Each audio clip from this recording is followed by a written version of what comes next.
Welcome to Beyond Adjustments, the podcast where chiropractors and patients alike come to crack open the secrets of better health and thriving practices. Today, I've got a guest so accomplished, even my spine is standing taller just thinking about him. Dr. Lee Matthis, Senior Partner at Tuck Chiropractic and VP of Clinic Development. He's here to drop some wisdom and probably realign your perspective on life. I'm just saying. Get ready to laugh, learn, and maybe even adjust your outlook. This episode is going to be phenomenal. Get ready. Let's jump in. Cue that music.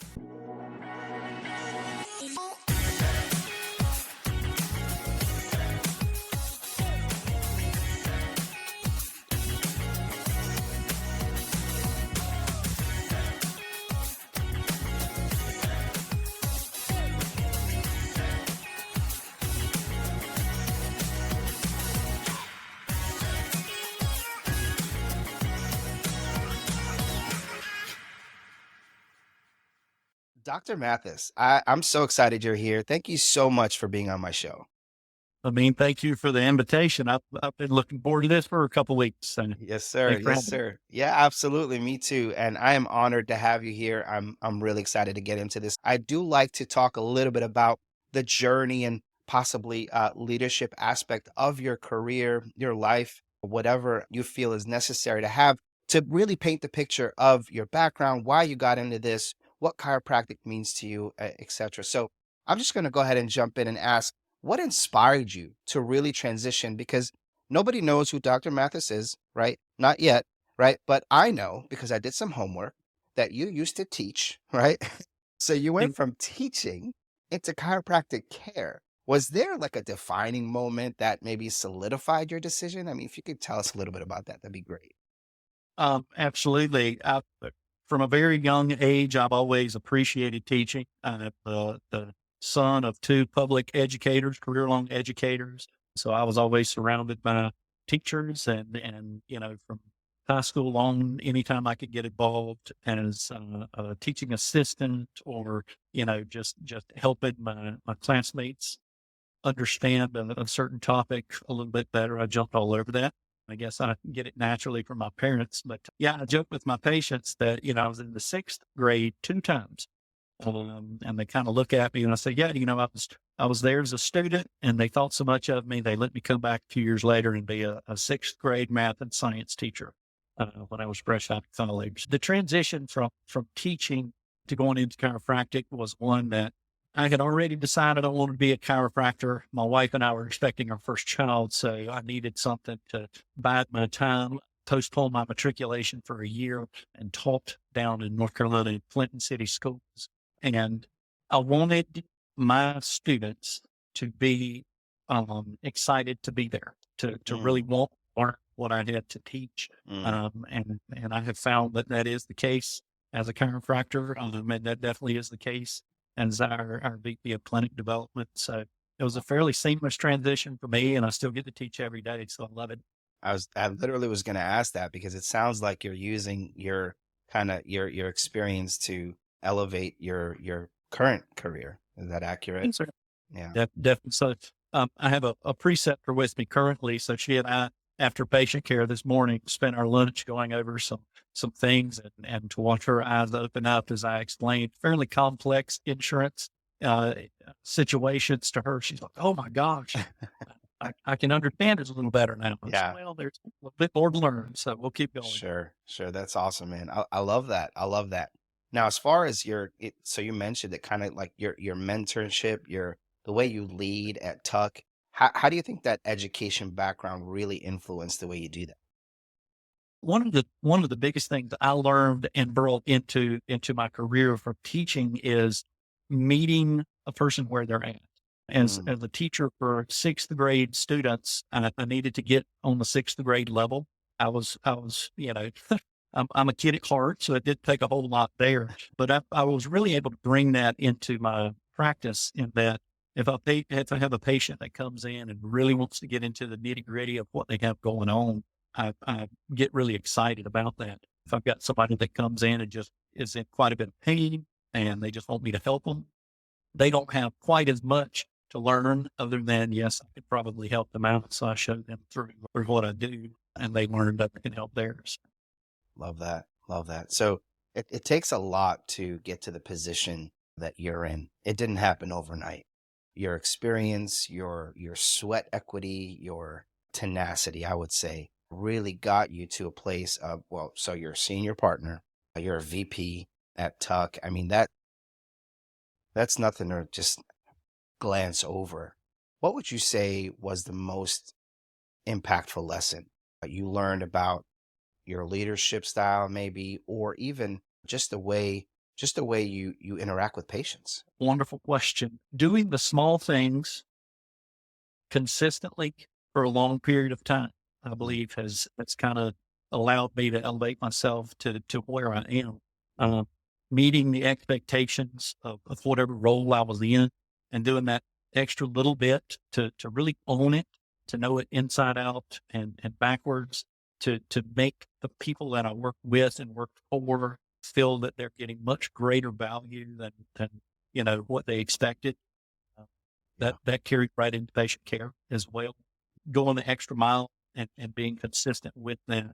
One of the things I do often, I mean, is from that standpoint, and it helps being a teacher, but it also helps personally, is getting back to basics. Just Mm, just what is the basic nuts and bolts of whatever I'm working on, making that, sure I have those processes down very, very firmly, and that I can integrate them into whatever I'm working on has really allowed me to have a common starting point, regardless of what I'm working on, and kind of elevate from there. I love that. That resonates with me. Doing the small things, consistency, right? And being consistent with those small things day in and day out really do make a difference no matter what you're doing, whether you're running a practice or raising your kids. Trust me, I've learned that the hard way. But Think we both have been. yeah, yeah. So I love that. That's a great lesson that a lot of us unfortunately learn a little later in life. But yeah, great point. So what was a pivotal challenge would you say in your leadership journey maybe? How did it shape your approach? Like just a defining moment in that you could share with us? In our clinic system, we have 8 clinics, and we have doctors from various backgrounds, from around the world, not just statewide, and various pathways to getting to where they are working with our group through undergrad. Various different chiropractic schools are represented in our company.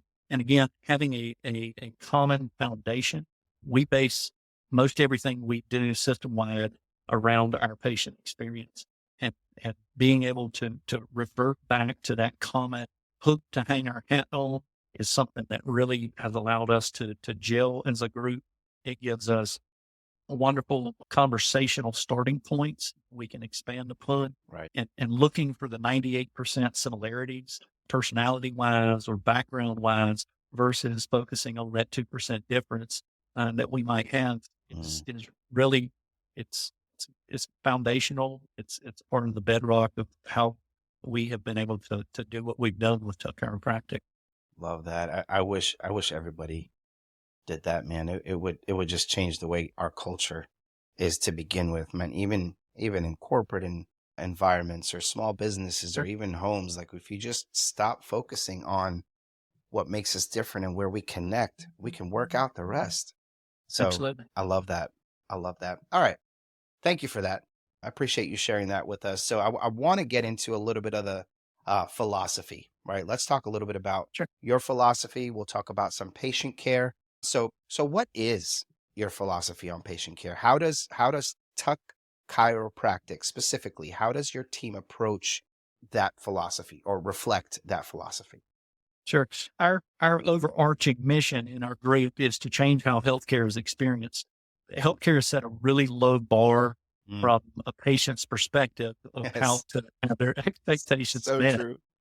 So it's very easy to step over that bar, but what we are trying to do and are constantly working forward is raising that bar. Um, Love that. I want my patients to have their goals met. If they show up and we establish a doctor-patient relationship, I want them to know that they could trust what I'm going to do in house, that will work them forward having their goals met.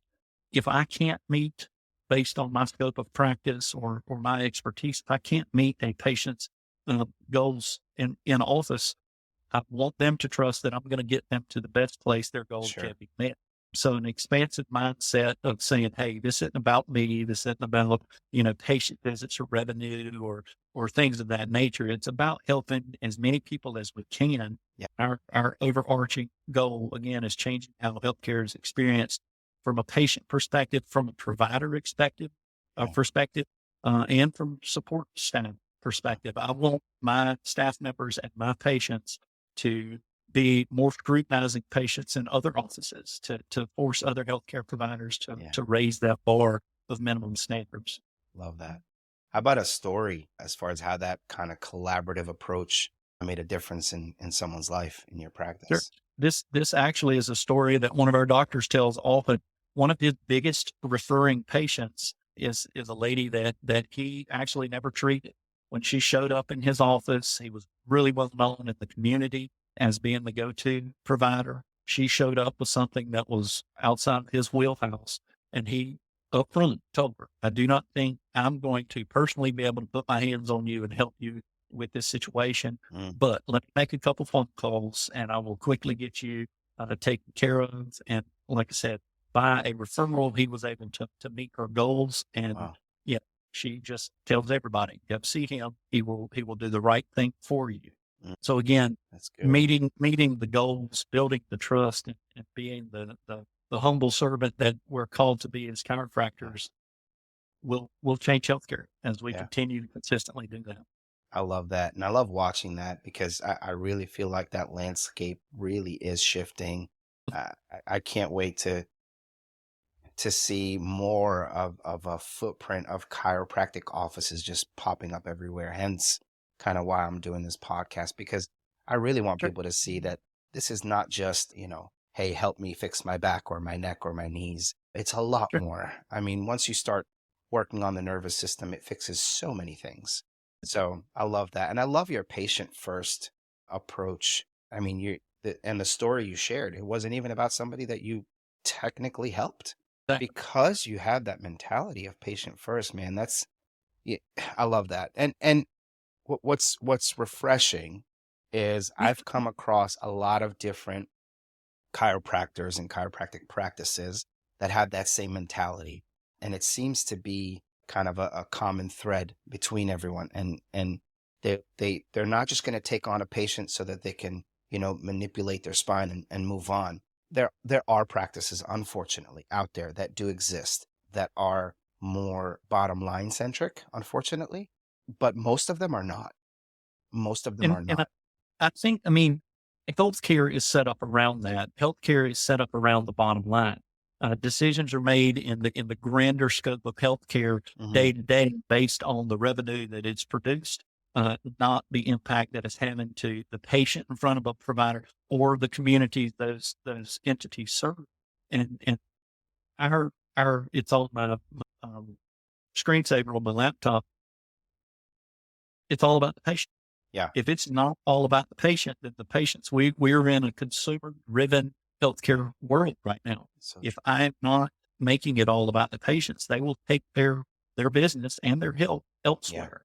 So, if we continue and it's very cliche to say be patient centered, if we continue to ask all questions around how does this help us better serve the patient, Yeah. that's in our clinics, that's in our state associations, in our national associations. If we continue to come back to that common ground of Yeah. how does it improve patient care, Yeah. then we will continue to expand our profession and take over the world, quite honestly. Love Because it. like I said, the bar is so low Yeah. everywhere else. We Yeah. have, I have I no love choice but that. Love that so much. So remind me again, how many locations do you guys have? we have 8 chiropractic locations and a central office Okay. here Eight. in Southwest Virginia. 8. Wow. So that's that's a lot of locations. That's a lot. Yeah, a lot of You're moving doing parts. something right, obviously. So that said, and you're obviously continuing to grow. And how do you ensure that patient first approach? We're very systems oriented. Mm. Anytime you've had multiple locations or multiple providers in one location, making sure that the patient gets a consistent experience. We measure what matters. We check in very frequently with patients clinically and experientially. We have systems in place that allow us to gather a lot of data points Yeah. so we can make good, informed, objective decisions that allow us to get better care for our patients. Love that. Love that. I got a little bit of a challenge question for you. So in a competitive industry, which it is becoming very competitive, which is good. We want that. I Healthy agree. competition is always good, but that also means more people getting healthy. So, but that said, how do you stay really true to your core values while really addressing your business needs, demands, you know? Sure. When you make it all about the patient, and I mentioned consumerism earlier, when a patient has higher expectations coming into my office than somewhere else, and we meet and or exceed those, word gets out. They're Mm, going to let everybody know, hey, if you guys want a great experience, if you want a great job with your chiropractic care, go see Tuck. They will take great care of you. I mentioned earlier the little things as well. Being freed up. We have a centralized administrative office that takes mm, care of the things that are not my wheelhouse, mm. accounting and billing and IT and facilities. We've kind of outsourced that. We've actually insourced it. We have our own in-house professionals doing that stuff. So that it Love that. allows me, as the care provider, to really focus on my patient. Mm, They feel that, in various other healthcare clinics I've been in, chiropractic clinics included, the patients can tell when, payroll might not be met or our clearinghouse has backed up on our billables and the money's not coming in. That stress is pervasive. It's yeah, not to say it doesn't happen with us, but we separate our patient's experience from the day to day of the business yeah. so that they can be focused on in the fashion that we need to make them better. Love that. Let me just kind of ask a little bit of a follow-up question here. Obviously, with an organization your size, 8 locations, a centralized office, you guys, you brought mostly everything in-house, etc. It's very hard, in my opinion, to really separate that business growth mindset and your patient-centric mindset, because if your business is not growing, you can't help your patients. If it's lacking and needs your attention, again, something is going to be pulling and yanking at you from one way or from one direction. Something is going to give. How do you really circumvent, say, any issues or poor patient care scenarios? Sure. Um, Data is one of the big things that we lean on. When I Mm, when I go to one of our clinics to do some clinic development, I want to take a plethora of data and say, hey, here's what we're looking at. Here are our benchmarks. Here's where we would like you to be in patient experience. mhm, What is it that's disallowing us to do that? And then we drill down into that data to find out, is this a systemic issue? Is there mhm. something wrong with the system that we use to apply that? Are there other factors? Is it a personal issue that one of our providers or one of our staff members need help in? How to change how healthcare is experienced for my providers and my employees as well. We know that healthcare has a very high burnout rate after COVID. Small business owners have a high burnout rate because of all of the things that are involved. So we approach it as a team and say, hey, listen, I know you've got a lot of plates spinning. Which one do you need to focus on right now? And how can we help you focus on that so that we keep the main thing, and Yeah, that's our patients. Our patients come first. love it. Love it. Yeah, I love that you haven't lost sight of that. I really do believe that when you see a company like yours or a practice like yours grow the way you're growing, you can't help but think you're doing something right with the patient because they're at the core of your business. So if you're doing something right with them, they're going to continue to come back. They're obviously experiencing healing. They're obviously experiencing that, that they are the center of that conversation. It's not just a conveyor belt situation. Come in, get cracked, and you're out. No. It sounds like it sounds like you're having conversations with. It sounds like you're making it personal. Absolutely. In my teaching role, as it were, I work a lot with preceptors and interns, younger doctors that come through. And one of the first things we do when we have a younger doctor come in is deprogramming. You know, how is it that you have learned this massive amount of information in Yeah. chiropractic school? How can you not be successful? A lot of what makes our doctors successful is those soft skills. You know, we do things repetitively. We have a really good muscle memory when it comes to our techniques, but that personal situation of having conversation with patients, getting to know them, getting to know about their family, getting to know about their life, that really is one of those small skills that has allowed our practitioners to elevate themselves in the So, healthcare communities. Our patients are not numbers. Most of them have nicknames, you know, and we always ask, how's your mama and them? How's the big job going? You know, we are members of our community. We have inserted ourselves. We've been in Southwest Virginia as a company for a long time, yeah. longer than I've been alive, actually. Mm, But how do you take somebody from not here and implement them into a system, into a company that has been so pervasive in the lives of the communities? And we allow our providers to be themselves in those yeah. communities, to build those relationships with their patients. And yet if we can do that, we can make a big impact. And this is family owned, correct? It is, yes, sir. It's not like a Family owned, yep. franchise. Is it a franchise or no? Just family Not owned? franchise. I want to get into the topic that excites me as much as chiropractic care excites me, and as much as I believe in it, the business and the marketing aspect, you know, Sure. with it being my bread and butter, I love talking about it. So I might have to tone it down a little bit after I ask you these questions. But but I want to talk a little bit about kind of the marketing strategies, you know, maybe Sure. recruitment, retention, etc. So first question I have for you is around the marketing strategies, right? Again, practice has been around for quite a while. So you've seen a shift in the way you market your business, right? You went from probably doing more community outreaches to possibly having a bigger digital footprint, etc. Right? So, what's been the most effective in building Tuck Chiropractic's brand and expanding its reach over time? That's a that's a good question. Mercy. The concept that we use when we do any type of marketing is we stole this from somebody, but it's land and expand.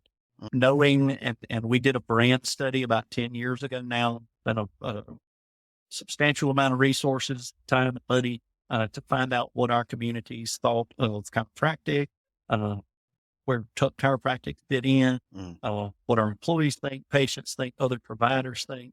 We took that data to heart and we met them where they were, to be able to land with their expectations of what a chiropractic clinic should look like. okay. From there, we build trust and rapport with not only our employees and our providers, but also with patients and with Mm, community members, so that the more trust and rapport we have between two individuals or two entities, then you can really expand opportunities.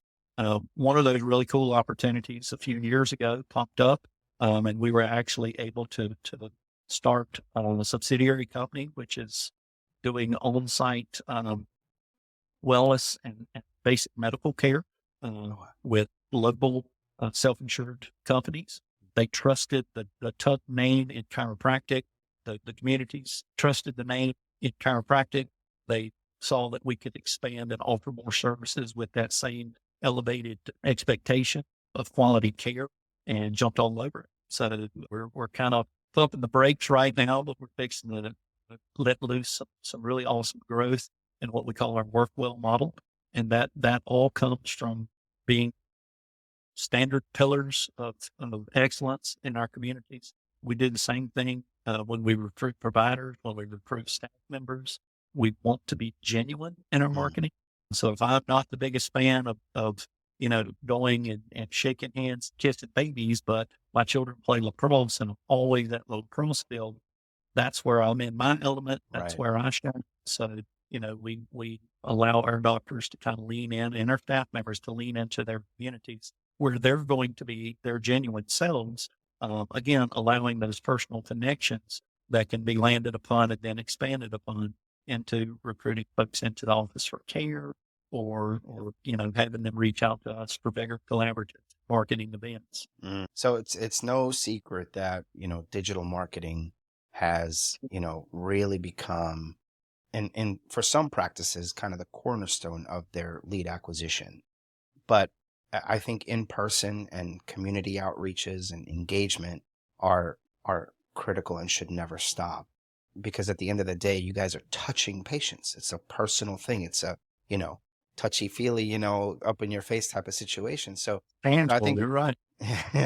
I don't obviously I'm on the bandwagon of not stopping and throwing everything at the digital marketing side and not doing. So I'm all for that. But how would you integrate your digital? I'm interested to know because every practice does it differently. How do you integrate your digital marketing with in-person community engagements, like to connect with the patients? So we do branded marketing. We have Chris is our marketing guru. One of our other senior partners and VPs works with him on our marketing to make sure that it's brand specific. Again, we're changing how healthcare is experienced, and we want to make sure that all of the digital, print, audio, any type of external marketing we do carries the stamp of approval that will allow our brand to be upheld, and that is blanketed. So we do a lot of digital marketing on the Google and the Facebook. I'm not a real big fan of the social and technological construct, but Sure. it's very important this day and age. Yeah. A huge majority of community members and the public at large make decisions based on what they see on the interwebs. So we have a very strong presence there that is brand specific. Again, with the same land and expand concept of, hey, if your back hurts, come see us. We'll get you great taken care of. Yeah. Hey, if you want to up your game in life, please do that. And again, to your point, we supplement that with our personalities in our own comfort zones out in the communities. So we have branded marketing. We have marketing calendars, and the guys that work on that are very good at what they do. So they blanket the communities we serve with our name and recognition and likeness. We do some sponsorships of various teams in the area, duck tournaments. It's a pretty large. I had a thought. One of the biggest things that I talk to chiropractors about is not just the lead acquisition, but really the patient retention. Because somebody might walk in through your door and, you do your assessment, give them an adjustment, and you send them on their way. And then they don't show up again. One of the biggest things that we do with our chiropractors is retargeting campaigns. Well, we'll reach out to them and say, hey, where you been? We miss you. Hope you're well. Give us a visit, that kind of thing. Is that something that you guys incorporate? And is it through SMS? Do you know? Is it through email? Do you give them a call? Yes, and yes. Okay. We liken it to acquisition cost. When you've spent time and resources to have a patient come to have their goals met, we hope we have systematized ways that we can get those goals met, but we also want it to mean something so that if they have further need of chiropractic services, they only think of one place. If they have forgotten that they might need chiropractic care, we do SMS, email, callbacks. We see folks in the grocery store. One of the things that I was taught to do, and I'm currently teaching my preceptor to do, is when a patient has a birthday, don't necessarily send a blanketed happy birthday. I'll shoot them a text from my cell phone and have a conversation with them at 8:00 that evening. It's a 10-second text message, but it means the world to folks. And one of the things we found is with those little touch points, the smaller that I think it is as the provider, the larger the patient feels that it is in their life to have something like that noticed. If it's a big deal to them, I want it to be a big deal to me, to my staff members, and to our other doctors. So yeah, we do, again, we lay a patient education foundation during our episodes of care when a patient's, really in need of restorative care. And then from a maintenance or wellness standpoint, we reach out and just remind them, hey, we worked hard to rebuild your engine. Let's change the oil so we don't get back to that place. That's so good. Okay. Well, a big part of, so that's the marketing. That's wonderful. But a big part of business is your team. So, you're recruiting and hiring staff. You have the front desk. I'm sure you have some technicians on staff. Maybe somebody's running a laser therapy machine or whatever the case may be, hiring associates, etc. Like, how do you really approach that recruitment process and then even retention for Tuck? Um, Again, making sure that we have well vetted processes that meet the goals of what we're looking to do, so that we can replicate that. With 8 Okay. clinics, there can be 12 different ways to do things. We want to make sure that it's done one way so Yeah. that we can give training. We can, make sure, hold everyone accountable to the same things in each role. So having well-defined roles, fairly specific job descriptions. Our culture is one of trust and accountability. I have given you clear expectations. I have given you a system to work. The system works if you will work it. If our data that we collect says otherwise, we dig down a little bit and make sure. Folks, by nature, want to be held accountable. I cannot say that I have ever hired a person, whether they are still with our company or not, that did not want to do a good job. Right. So again, clearly making sure that they understand what the expectations of their role is, holding them accountable to those expectations has built a culture of trust that folks really, really like. Most of our employees have a really, really hard time if they need to use us as a stepping stone and move off, to further their lives or careers elsewhere. We appreciate that. We appreciate their time of service with us. It's always very hard uh, decision in that they know that they can be held accountable. They can be held to the expectations that they're given. The real world's not going to give you very clear expectations, but we like to do that in house. Love that. The culture of one of trust and accountability is very appealing to staff members. It's very appealing to young doctors coming out of chiropractic school. You've been drinking from a fire hydrant for 3+ years, and all of a sudden you'd have to make it work so that you can put food on your family's table. Yeah. We have a system that works. We will hold you accountable to that system with the understanding that you will do well with our group. And that is a very large part of our recruitment of knowing that, hey, we have a system that works, that gets a lot of people's attention. Now, if we can just get more providers and more chiropractors to Southwest Virginia, we'll just continue to take over the world. Man, I love that. You need a presence down here. Let's work on that. Absolutely. Absolutely. We're going international next. Yeah. I get that you're not, like you said, kind of the biggest, digital guru. But you have your strengths. Their statement of the year right there. Well, when you say interweb, you know where the person's coming from. So Yeah.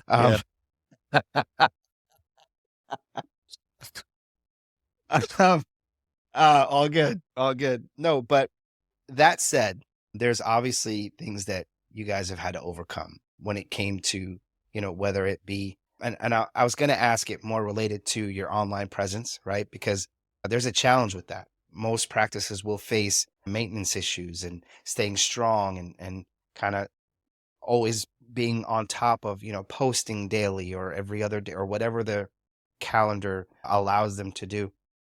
So since you're not really a part of that, if you have an answer, great. If not, I can kind of change that question a little bit. Okay. What is the biggest challenge that you faced in maintaining your relationship between newcomers and those that have been around for a while? That's a wonderful question. I had a similar conversation with my intern this morning. We are in a very quickly changing technological world. My profession is one that has been around 130 years, and there have been some tweaks and changes, but what we do is very basic is not the word that takes away from the miracles that happen every day at chiropractic offices. But what we've been able to evolve into is not as technologically advanced as the rest of the world is. I do not have a robot that I'm going to adjust the patient with. AI is not really going to help me assess a patient's presentation that I know of. That's just good old common sense, experience, and and be willing to get in there and mash around a little bit. Sure. And, so that has been, I'm a middle-aged man, and that has been, something that potentially has slowed down my growth is Sure. the lack of adoption of what technologies are out there. Yeah. You mentioned laser earlier. I've recently gotten a laser, and I'm learning how much patient care progresses, how quickly. Really, really cool stuff Yeah. that add to what I do with the chiropractic adjustments. That Yeah. constantly having younger staff members come in, constantly having younger students and young doctors come in that can kind of push and charge into that technological advancement is something that is kind of keeping us up with the rest of the crowd. Yeah. Not me personally, somebody else that's younger and who digs that and such. Yeah, for sure. I think for as far as chiropractic is concerned, I don't think we'll ever get away from that the piece of kind of understanding the bone structure. Like when I go to my chiropractor, he's feeling around doing his thing. He'll press an area. He goes, "Oh, that hurts, doesn't it?" Like how in the world? How in the world are like literally like on the spot? Like it's not even like around it. Like he pinpoints like, and I don't moan or groan or anything like that because if I tell that to somebody, they're like, "Oh, that's because you're reacting." I'm like, "Nope." I stay very still, and he'll just go, "Boom, that hurts right there, doesn't it?" I'm like, "Yeah, what? Like that's some voodoo stuff." But that said, I don't think that's ever going to go away, even if we get robots, right? To it, because I don't know if you've seen this, but like Elon's doing some crazy stuff with his Optimus Gen 3 robots now. They have like 22 points of motion in their hands now. We have what, 26, 27 or something like that? Something like that, yeah. Yeah, it's crazy, right? What they're doing. So, who knows? Maybe, but I can't see that happening. And nor would I ever trust a robot to touch my body like.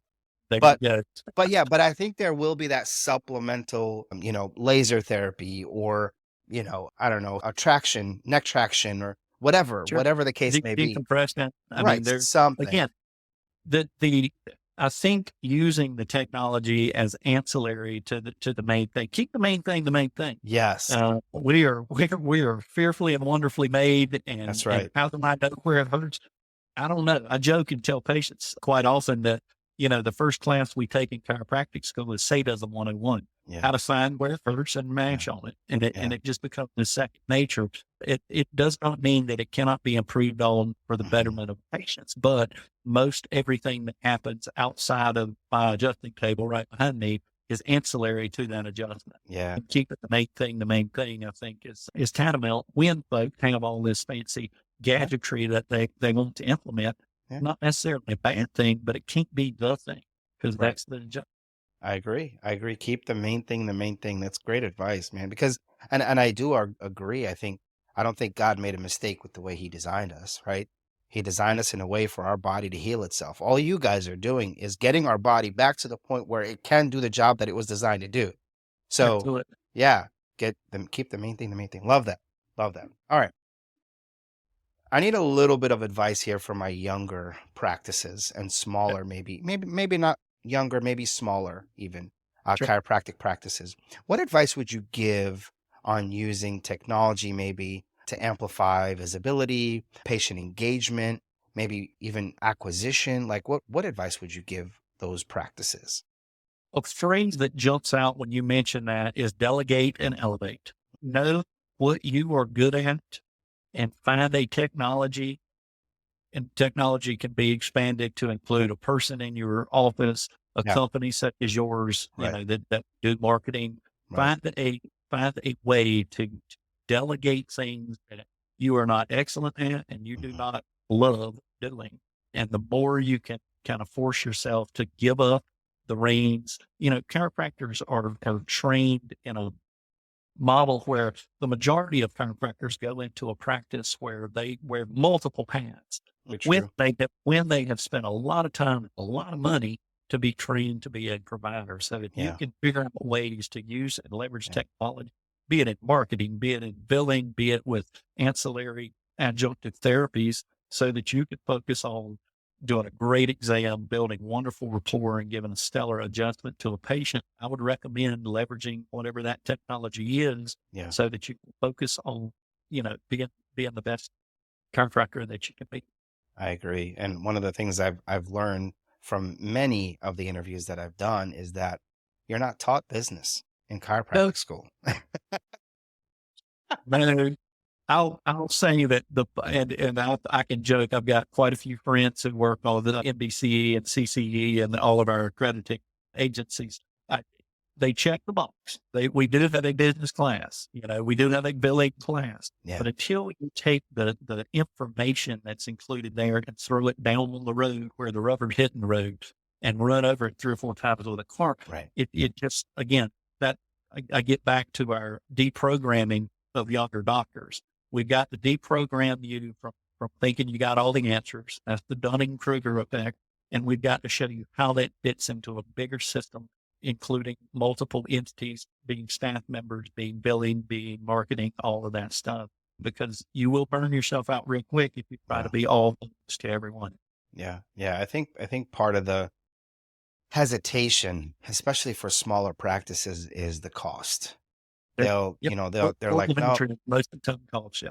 right. They'll skip on something or skimp on something because they can't do it well. And I like what you said, like focus on what you know how to do. Sure. And if you bring in an external resource to help you do what you don't know how to do or can't do that well, like billing, like the marketing aspect, like whatever the case may be, it frees your mind, not just your time, but it takes, doing these things takes up so much real estate in your head. When there's processes out there, like you said, like my companies like mine that do this day in and day out, free your mind up, free that real estate up for you to focus on your patient and give them the best experience possible. One of the things I've done, Dr. Matthis, is I've literally made it risk-free for any chiropractor that comes and works with me and partners with me. I literally will, I will say, I say to them, 90 patients, 90 days, or I continue to work for free. So the return on their investment will always be there. Sure. I try to remove that from the equation so that it makes their decision a little bit easier. Digital marketing isn't cheap. Done right, it's not cheap. Even if it's in-house, it's just not cheap. You have salaries, you have platforms you have to pay for, etc. So content creation, it's all of not it. cheap enough. Yeah, all of it. One thing that is more expensive than the most expensive marketing you'll ever do is your time. We Yes. only have so much of that. Yes, And agreed. again, prioritizing where you want to focus your times. I'm very supportive. My wife actually is doing the marketing for her nonprofit and, trying to pull her hair out. I'm like, you need to offload that, get it Yeah. to someone. Well, it's expensive. I know Yeah, it is. it is. Imagine how much more revenue, you could generate if you let a professional send the patients in and you could take great care of them. You'd be able to focus more on making it all about the patient, get better care, get better outcomes, that kind of snowball effect. We had a franchised chiropractic group open up office across literally I can throw a baseball hard real hard 2 times and hit the other clinic. I was thrilled to death to have them there. It's going to free me up from having conversations with patients who are looking for bottom rate chiropractic care. Yeah. They're not going to get bottom rate chiropractic care. Right. My patients, they're happy to pay what I ask them to pay for the care they get. And I often hear that they feel like they're getting a deal, which is great. So that's the type of patient I want. So if I can delegate and elevate myself to give better care to the patients who are willing to pay what I ask, then that's what I need to do, both as a human, and I want to value myself, and also as I run a business. So I want to do that from a business standpoint too. Absolutely. That's so good. That's so good. I often mention certain franchises. I won't today. I don't want to start dropping names like that, but it becomes like you said, like a flea market for adjustments. And I've dealt with several of them, and I've got dear friends in the profession who, and I don't want to talk bad about any of them. What I do think they've done to me is lost again, they know systems work. I think Yes. they've systematized the wrong things so that Mhm. they can get certain aspects that they don't appreciate off their plate. Yeah. That is in effect a form of delegate and elevate as well. Yeah. So again, if you can reprioritize what you delegate and elevate to appropriate delegated individuals or entities, then things work out a lot better for everybody involved. Yeah. Yeah. And so where I was going with that was that I wouldn't judge a book by its cover at the end of the day, Sure. because I was going to a one of those franchise offices, 100% chiropractic actually, right down the street from me. But my doctor was all about the patient, and you knew that walking in. The office Absolutely. was all about the patient, and you knew that walking in. It wasn't a, excuse the expression, wham bam, thank you, ma'am. It was Yeah. a, you walked in, you had a conversation. They really wanted to know how you were doing just from that entrance, just that experience. And again, I have training out there for you chiropractors. Brand is everything. Even the way you say hi to your patients is part of your brand. So I wouldn't judge a book by its cover. If you do have one of those franchise offices by you, I would talk to them, see what it's all. You'll know. You'll know right off the bat. If it's a conveyor belt situation, you'll know right off the bat. If it's a assembly line kind of situation, you'll know right off the bat. But yeah, at the end, you want to find care that you are the center, where they're asking you questions, where they're not just saying, "Oh, you're in pain, jump on the table," right? They're out there. Most care about you. So just Sure. FYI. Awesome. So This was, yeah, go ahead. I was going to say 100%. I was down at a recruiting event a couple months ago, and I sat down with the owners of 100%. One of the real top guys there is a dear friend of mine. So we got to hang out for a little while. And I will say they systematize things Yeah. that allow their doctors to be the care providers that they want Yeah. their patients to have. And not to speak bad about any of the other franchise, I Yeah. actually think there is a place for all of them. Yeah. There are patients who want X defined chiropractic for their situation, be it monetarily, be it time bound. I don't have a waiting list practice, but I've got a lot of patients that can't get in all the time when they want to because I'm Hmm. so busy. So having alternatives that can help fit 80% of the population is going to have some musculoskeletal episode at Sure. some point in their life. So we don't Yeah. have enough chiropractors. So I definitely don't want to throw the franchise ease under the bus. Again, systematizing the important Yes. things that allow providers to be the best providers that they want need to be is better for everybody when Yeah. we can have that happen. So Love that. Love that. Awesome. This has been great. Thanks for letting me geek out on no, this time in our podcast. But I want to jump sure, into the innovation, kind of the future of chiropractic, future of Tuck, maybe some new sure. technologies that you might have in mind. But how is Tuck Chiropractic integrating maybe new technologies to, possibly enhance patient care, right? Not substitute, not replace, but enhance Sure. patient care and maybe streamline your operations? Is there anything in, near future? That's a wonderful question. But I had a question asked this morning about, actually it came from your podcast, when I was listening to earlier this week Okay.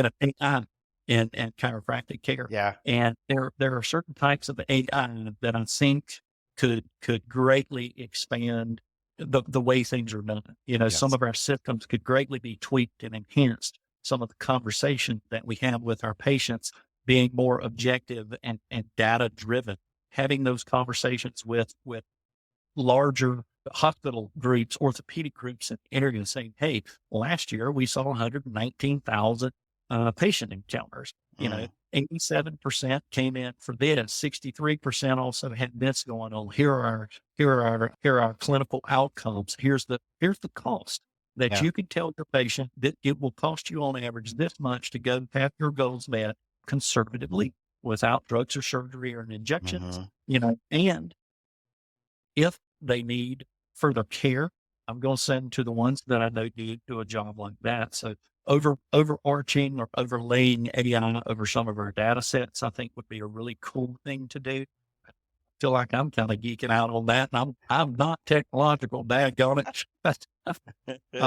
But I'm starting to learn. I'm scared of AI. I don't want the robots. I don't want a computer that's smarter than me. However, again, when leveraged with proper parameters and proper Yeah. boundaries, I do think that can elevate our impact on the communities by taking some of the burden of data retrieval Yes. and marketing that way off of our plates and allowing us to get better care.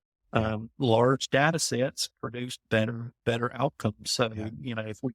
if we could gather our data up in various ways, there's a couple groups out there that are collecting data from chiropractors so that they can build a data lake. Yep. A dear friend of mine is in research down in Parker. So, hey, Katie, she kind of dorks out over huge amounts of data. And Yeah. it's simply because she can ask better questions and come up with cooler answers Sure. that will allow us again to expand our profession, Yeah. expand our reach, and improve the health of the world. So, Yeah. Yeah. No, I think AI models are going to be a big part of chiropractic care, in my opinion. I think we need to be careful with them. I think we, as far as agree. the machine learning piece, the way the data models are being built, what they're used for, I think it's going to be huge. You'll be able to, kind of like a chat GPT situation where you're Sure. talking to an AI model to say, hey, my patient is experiencing this. And when they bend 30 degrees this way, they're experiencing this. But then when they stand up and tilt this way, they experience this. That Yep. AI model will give you, whatever prognosis or whatever diagnosis that Yep. it thinks that. But what I think is, even with those data models existing, I think we need to have that human touch at the end of it, receiving Right. that information, disseminating that information, and actually applying their experience to it and their knowledge to it versus just saying, well, the AI model told me this and this is what you have, so this is what we need to do. That's my opinion Absolutely. on that. Yeah. And I like that too. In that, differential diagnosis list, I think is what you just explained. If this, and this are occurring, what are options that could be, what things could be wrong Right. causing this list of symptoms? Right. That greatly elevates the learning curve or Mhm. heightens the learning curve for younger doctors coming in. Whereas it takes, 10,000 hours from mastery, you can really greatly shrink that in certain aspects. Again, the hard clinical aspects of diagnosis, and work on those softer skills of Yes. communicating back clearly to the patient, holding your technique so that you can take care of that differential diagnosis even better, Mhm. building out pathways. So one of the things that I would love to see technology help with is, and this gets real muddied with insurance requirements, Sure. scopes of practice, all those things. But the more data points that you can have consistently in these data lakes, you can build out care pathways. The University of Pittsburgh Medical Center, I did a PSP a few years ago, and they have a huge ton of data. And they have built out an amazing certificate program that allows you to go through and learn if this, and this are present in a patient. Sure. Here are your differential diagnoses. Here are several pathways you can take. Shared decision making allows the patient to have the conversation in an informed way to make the decision that's right for them. And then you don't waste the patient's time. You Right. don't waste their money. You don't waste insurance companies' money, which continues to raise the cost of healthcare. And you get better clinical outcomes. You get Mhm. happier patients, Yeah. and you flood chiropractic offices because what we do works. Right. We're the amazing Right. initial conservative route. I typically have one of two type patients show up in my office. One is something's going on and I need somebody to figure it out. I've heard your name and I trust that you can help. Or Yeah. I've been everywhere else and nobody knows what's going on. Can you at least try to help? So each end of that spectrum, I think that you can start to have quite a bit more of a bell curve where that other, no, I don't know what the data says now, but that other 78% of the population will seek a more conservative approach to entry into healthcare, which makes them better, faster, and for less expenditure in all parties involved. Sure. Yeah. No, that definitely makes sense. So, what, as far as continuous learning is concerned, right? So we talked about technologies and AI and how that could be and actually will be part of the future business model of chiropractic care. In some cases, I'm sure it's being used. How, I don't know, but I'm sure it's being used. But that said, that obviously has that continuous learning piece. And I'm not talking about learning technology.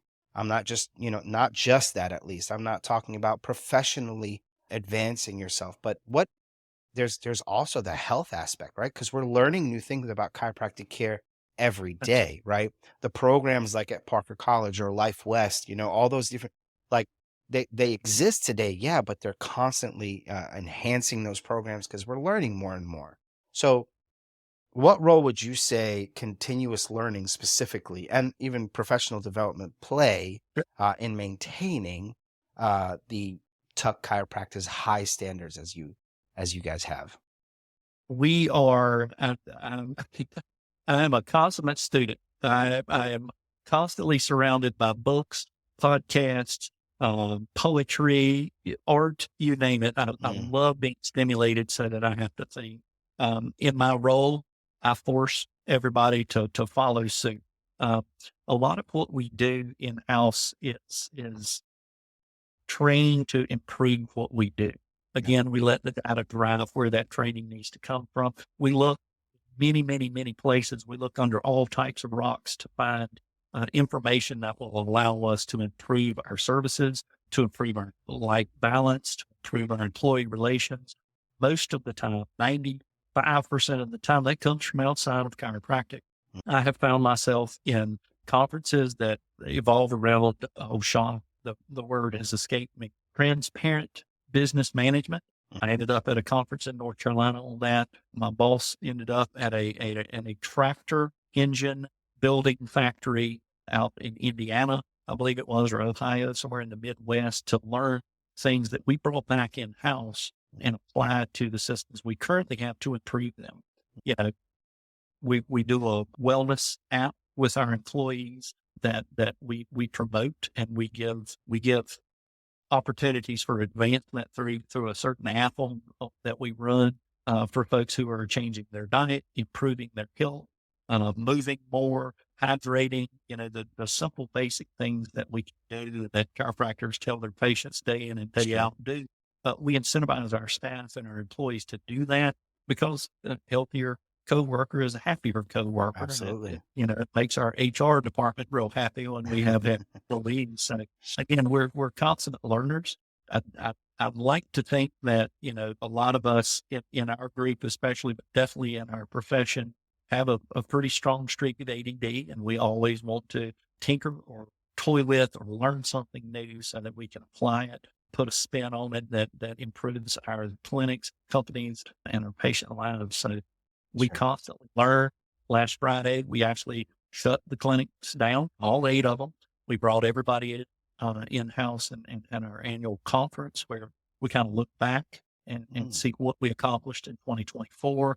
We lay out the roadmap for what we're going to be doing in 2025, including up to and including new projects, trainings that will go into understanding what the project is, how it works. Our mm, laser and decompression rollout are coming in my office this year. So mm. I've got my staff learning about, what is photobiomodulation, what is decompressive therapy, and giving back to our employees. They really, really enjoy that. And if we can expand their minds, they can give us insight into how we can improve our business. Again, to focus on improving patient outcomes and changing the way healthcare is experienced. Love that. You guys are constantly moving and And and that's learning and bring. I love that because I think if you're stagnant, you're really walking backwards because we're just things are constantly changing and shifting in the healthcare industry and business and brick and mortar isn't the way it used to be it's not anymore. Even manufacturing is not the same as it used to be. I used to be in the manufacturing industry back in the day, and it's not the same. Everything is either shifting towards technology or shifting out of the country. Like it's insane what's happening with all these industries, and the fact that you guys are constantly moving and changing and asking questions and getting together and having these kind of annual conferences. I think that's all great and all part of it. I love that. All right. So where movement is life and stagnation is death. So I'm gonna yes. keep right. I'm gonna keep ripening and quit rotting. Yes. Yes. That's Okay, so where do you see the future of chiropractic care heading? How would you say Tuck Chiropractic is preparing for these changes? Obviously, Sure. you guys are staying ahead of the game. You're meeting yearly. You're centralizing your operations, all that. But how would you say, as far as with chiropractic care heading where it is and really gaining traction these days? How Sure. are you guys kind of staying ahead of that and preparing for these changes? I gave a presentation a couple years ago at a chiropractic school, and it was the future of chiropractic is extremely bright. We just need to make sure we don't burn out trying to keep up with what we currently have, so that we have the energy to continue to evolve. I do think, learning how we fit into a larger healthcare picture is extremely important. Yeah. All things collaborative are more beautiful. Mm, You can put two musicians together on opposite ends of a genre spectrum, and the music is just absolutely awe inspiring. You can take screenwriters from one type of movie with actors from another type, and it's a blockbuster hit. So I do mm, think that a collaborative approach to healthcare moving forward is paramount, mm, inclusive of me knowing what other providers do. We have our first year doctors, we call them fellows for lack of a better term. We don't have a residency in our profession mm. that teaches young doctors what to do, what to expect, how to say it. So we've expanded our preceptorship into a first year fellowship where there's not as many productivity based expectations. It's more of an extension of their chiropractic education to make sure Mm, we have those foundational pieces in place. A part of that is I want to go to a local orthopedic clinic with my fellows and say, hey, when we send a patient in for an injection, what does that look like? right. How can we put a beautiful bow on this patient's file and send it to you so that they hit the ground running, because I want them to have their goals met as quickly and efficiently as possible. What does it look like when I send a patient to a physical therapist office? Not just from the exercises they're going to do, but what does your billing look like? What can the patient expect? What are your Sure. conversations like? So again, get together in that 98% commonality of wanting to do better for our patients, I think is going to be groundbreaking in movement toward the future, not just in our profession, but in all of healthcare.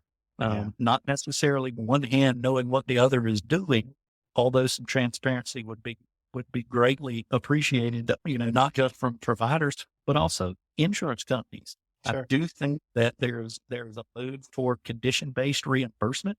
If you have an episode of non-complicated low back pain, start small, get more invasive. Send them to a chiropractor, send them to they're starting to write. I know Virginia has passed some legislation recently that you have to start conservatively. I think getting back to a conservative mindset along the lines of invasive care is going Mm, to greatly improve the quality of life, many patients, the health of community, and it's going to lower the ridiculously growing expenses of healthcare. yeah, That's kind of the triple aim. I agree. That's the grand slam to do. So I agree. collaboration is going to be a big springboard to get that rolling in the right direction. Yeah. Yeah. Especially when it comes to like back surgeries. Oh, yeah, yeah, I want people to stay away from that as much as they can. Unfortunately, my dad's had a couple against the advice he was given. And if you're seeing this, Dad, I'm sorry, but you did. But he's suffering for it now, and he knows it. sure, His last surgery didn't go well, and the cost was astronomical.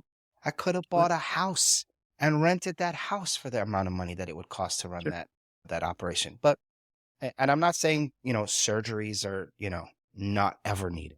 sure. I'm not that guy. But there's so many that we could avoid. If I've had over the last month, I've had two patients that I referred for surgery. And that's a very small percentage Yeah. of the patients that I helped that would have otherwise potentially ended up in surgery just from Mhm. either ignorance or poor pathway decisions, Right. or somebody saying, hey, I need a surgery to hit this month's quota. Yeah. I don't know how it works in that world. That's Yeah. part of what I hope collaboration clears up for me. But Yeah. when I said the phrase that I used with both of them was, we have given it every shot conservatively that we have. We Right. have exhausted our conservative means to treat what you've got going on. I think the next step would be something more invasive. And fortunately, along this pathway, that next step is going to be a surgical consult. Yeah.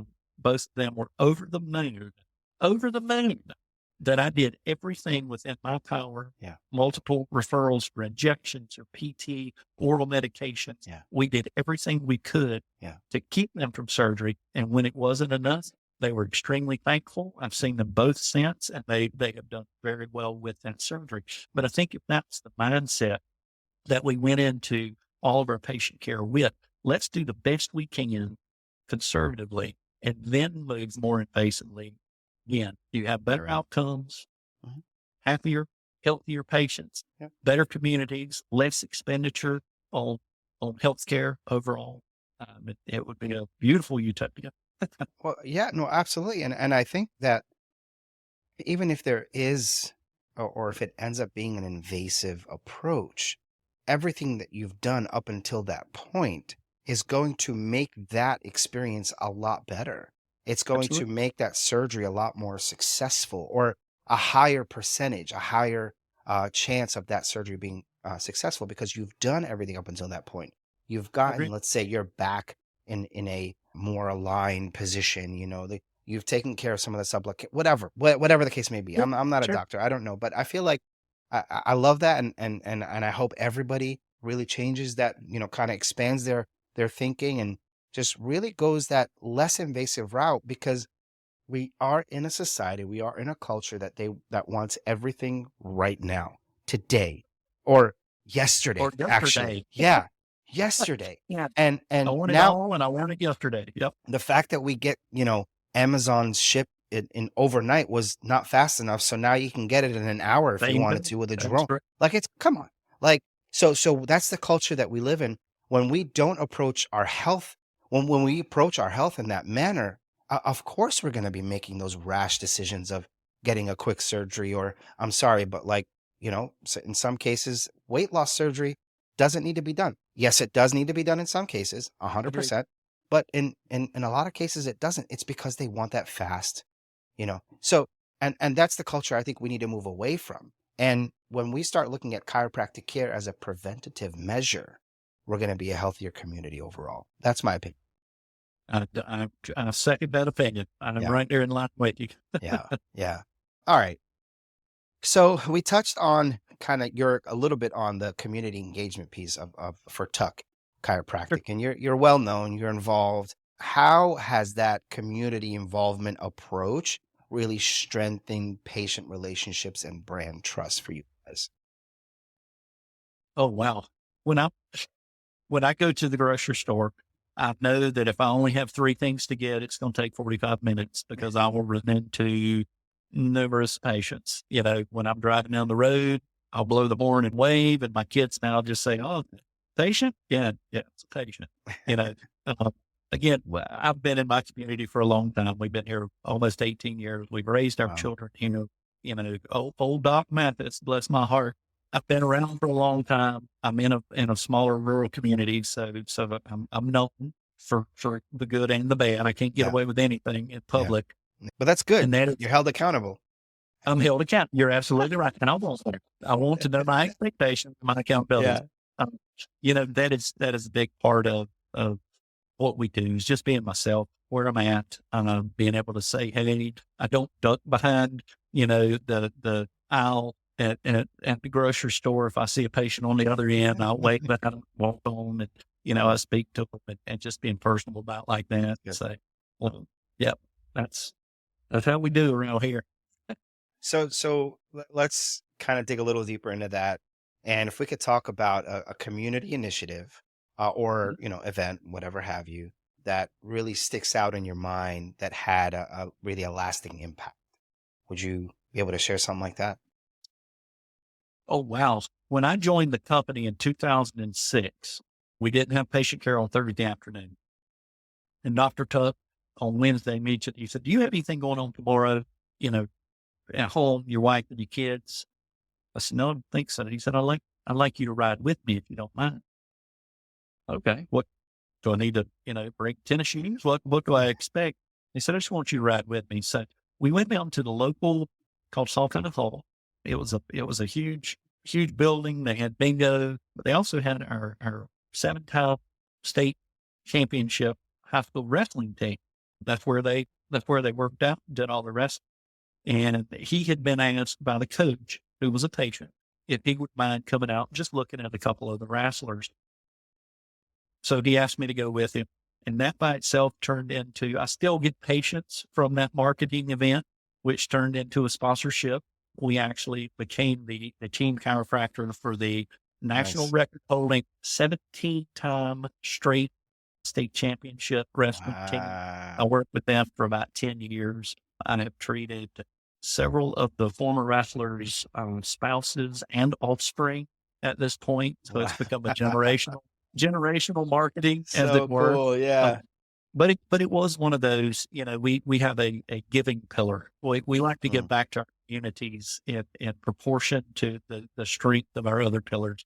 Financial, people pillar, we want to make sure we've got great employees. So if we're really strong in all of our other 4 pillars, our giving pillars, we like to give back to our communities in ways such as that. We became the chiropractors. Everybody wanted to be on the winning team, and we were just behind the winning team, making sure they were the best in the state when they were on the mat. So finding some involvement like that. I didn't know anything about wrestling other than Macho Man Randy Savage. I was going to say, little Hulk Hogan. Exactly. That was wrestling. Yeah. This was wrestling, which I knew what wrestling was, but I kind of hitched onto that wagon and became the team chiropractor. Again, when our banner was hanging in the rafters beside the state championship banners, when our name was on the T-shirts, when our table with our logo on it was in the Hawkeye Hall, a lot of folks showed up. So again, having a rallying point for the community is something that would be really good. Give it back to your community in ways that everybody can see you doing that. Do it genuinely. Do it out of your love for your community, but it will pay dividends many years down the road. So I agree. Hope that was helpful. Yeah, completely. So I'm big on legacy, and I'm big on leaving legacy, for my children. And I look at it from more of a roots and foundation perspective. But what legacy do you hope to leave in the chiropractic field, kind of within the communities that you serve? Wow. I hadn't thought about that lately. I do think our mission kind of hits on the legacy that I want to leave. I want to change how healthcare is experienced. I want people in my community who have experienced our healthcare at Tuck Chiropractic to walk into a hospital and demand the exact same experience that they get here.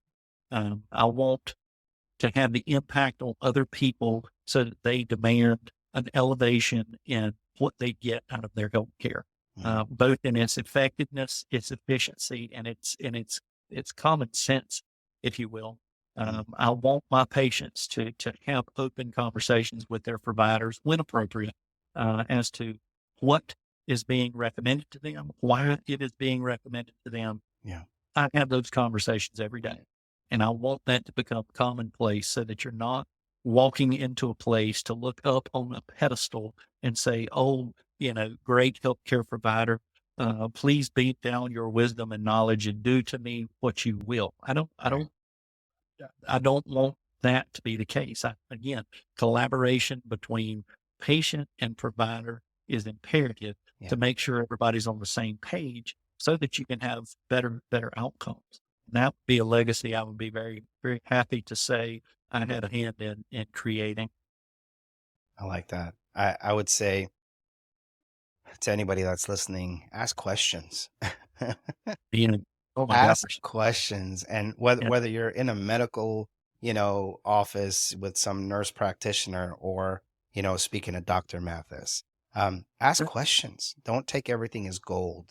Understand what they're saying to you, why they're saying it, where it's coming from. I think it's important because you'll better understand your own health. And I love that. I love that that's the legacy that you want to leave. That's awesome. Thank you for that. So that said, what advice would you give to chiropractors looking to create a meaningful impact beyond their clinic?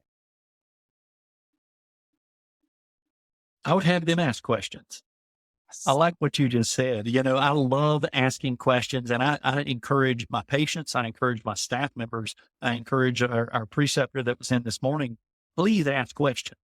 Ask it for clarification, not for one-upsmanship or argumentation. Mm. So if you truly are not understanding something that I'm trying to, please ask questions. Yeah. If you just want to argue with me, I don't want you asking questions. Yeah. But again, I do think that, for other providers, do the same. Ask questions of your patients, ask questions of your staff members, ask Mhm. questions of your community members. I mentioned earlier, but we did a brand survey where we got very vulnerable and we just asked, what do you think of us? What do you think of what we do? And it was glowingly beautiful. And then it was like getting hit right square in the stomach. You realize that, oh, well, we constantly hear how awesome we are. And then all of a sudden it's like, we hadn't really heard that we're missing the mark here or we're missing the mark there. So yeah, asking questions for clarification. Now that clarification should be predetermined.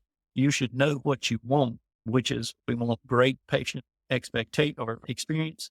We Mhm. want great clinical outcomes, and we need a financially sustainable business model. So if we're asking for clarification along those lines of what we're looking to build, then I think you can't go wrong taking the feedback and using it to better yourself toward that end. Yeah, that's good. So, Dr. Matthis, what, and I ask this to a lot of the guests I have on the show, but what really motivates you to really keep kind of growing in your field or even innovating at times? Mm. Not knowing how much I'm a potentialist. There's tons of potential in our clinic system, in our profession, in healthcare in general, and not knowing what that potential is, but constantly trying to tap into every ounce of it is why I get up in the morning. I drink coffee too, so to try Me and keep too. up with it. But yeah, the potential. I have a personal motto to make a big impact in every life I touch. So constantly striving to know how I can impact more patients and people is what kind of drives me. Yeah, love that. So, okay, for patients or even chiropractors Sure. looking to connect with you, looking to connect with Tuck Chiropractic, what's the best way for them to reach you? My email's best way. Again, I'm technologically inept, so they can reach out. My email address is on our. It's lmatthis at tuckclinic.com. They can find out more about me and my Okay, contact information at tuckclinic.com. So I'd love to excellent. field any questions anybody has or help in any way I can. Love that. And for those of you listening, I will have that information in the description anywhere you're listening. Their website, phone number, Dr. Mathis's email address, other ways of you getting in contact with them. I'll also have your social links on there as well. Yeah, I'll make sure all that's there, your address, all that good stuff. Now, wh- last question here, and then I promise I'm gonna let you go. Good. I could be here all day, but last question: what's one actionable tip you'd share with listeners for improving their health and well being today? I would say, again, let's get real basic. Hydration, Mm. right? Motion is lotion. If you drink water, you're gonna be all of your cellular metabolism is gonna function better, and you're also gonna have to pee, and you're gonna get up and move. So yeah, hydrate as best you can all day, every day, and lean into all that hydration can bring to your health. Well, that's great advice. Thank you for that. And Dr. Mathis, thank you so much. Really, thank you so much for being on my show today. I'm I so mean, I happy you came. appreciate you having me. This has been an absolute blast. Yes, Good, sir. Same good for stuff. me. I learned so much from you, man. So, well, that's a wrap, guys. And a big, huge thanks to Dr. Lee Mathis for joining us today and proving that chiropractic care isn't just about cracking backs. It's about cracking the code to better health, better business, and better communities. If this episode didn't straighten you out, I don't know what will. Don't forget to subscribe, leave a review, and share this with someone whose posture could use a little adjustment. Until next time, Keep your spine aligned and your sense of humor intact. I'll see you in the next Beyond Adjustments. Cue that music.